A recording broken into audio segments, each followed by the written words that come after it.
how to fix blocked camera on Omegle. So if you're facing the blocked camera problem, this might be because of the permissions on the browser. So firstly, what I would suggest you to do is to go to this Omegle site and look for this video icon and make sure that camera is allowed, and after that click on done and refresh your Omegle again.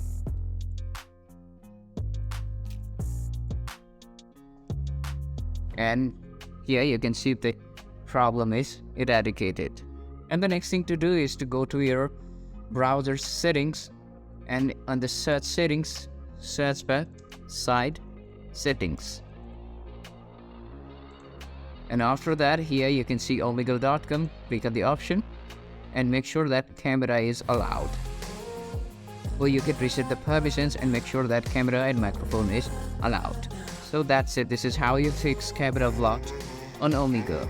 And if you find this tutorial helpful, do subscribe and don't forget to leave us a like and comment. Till then, I'll see you in the next tutorial. Thank you.